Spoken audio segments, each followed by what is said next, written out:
નમસ્કાર મિત્રો, હું યશ નિંબાર્ક આપ સૌનું સ્વાગત કરું છું આપણા આજના વિડીયોમાં। આજે આપણે વાત કરીશું કર્ક રાશિ માટે 13 એપ્રિલથી 19 એપ્રિલનું સાપ્તાહિક રાશિફળ વિશે। તો ચાલો શરૂ કરીએ આપણો આજનો આ વિડીયો। તો આ સમયગાળા દરમિયાન તમે તમારા જીવનશૈલીમાં સુધારો કરવા માટે સતત ફેરફાર કરશો। આ માટે તમે યોગા કરવાનું અને રોજિંદા ધોરણે નિયમિત કસરત કરવાનું નક્કી કરી શકો છો। આરોગ્યની સારી જિંદગી માટે જ્યારે તમારી જાતને તમારા આરામ ક્ષેત્રમાંથી દૂર કરો।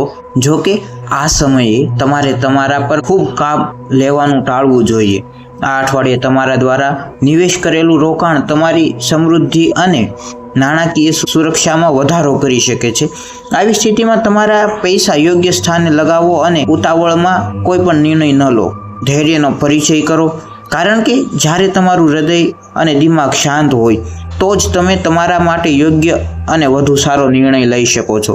આજુબાજુના લોકો, ખાસ કરીને પરિવારના સભ્યોના વર્તનથી તમે આ અઠવાડિયે થોડું પરેશાન રહી શકો છો। આનાથી તમારું માનસિક તણાવ પણ વધી શકે છે, સાથે જ તમે તેમની સાથે વિવાદ પણ કરી શકો છો। જો તમે ખરેખર કોઈને પ્રેમ કરો છો તો પછી આ અઠવાડિયે તમે તમારા પ્રેમી સાથે લવ મેરેજ કરવાનું નક્કી કરી શકો છો। આ સમય દરમિયાન તમારા સંબંધોમાં વધુ મજબૂતાઈ બનશે, પરંતુ આ સંબંધની પારિવારિક મંજૂરી મેળવવા માટે તમારે ઘણા માનસિક તણાવોનો સામનો કરવો પડી શકે છે।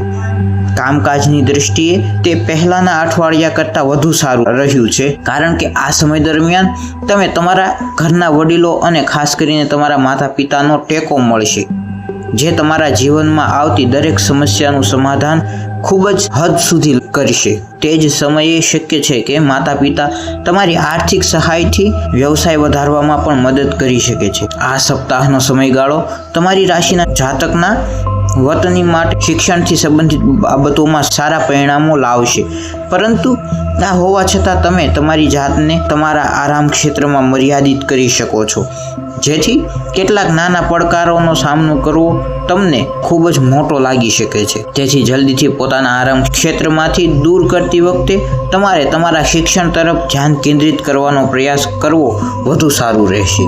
ચંદ્ર રાશિના સંબંધમાં શનિ 9મા ભાવમાં હોવાના કારણે આ સમયગાળા દરમિયાન તમે નિરંતર પોતાના જીવનશૈલીમાં સુધાર કરવાનું પરિવર્તન કરશો। તો આ તો આપણો આજનો આ વિડીયો। જો આપને વિડીયો ગમ્યો હોય તો વિડીયોને લાઇક કરો, શેર કરો, કોમેન્ટ કરો તથા ચેનલને સબસ્ક્રાઈબ કરી બેલ આઇકન પ્રેસ કરો। ફરી મળીશું નવા વિડીયોમાં, ત્યાં સુધી જય સિયારામ।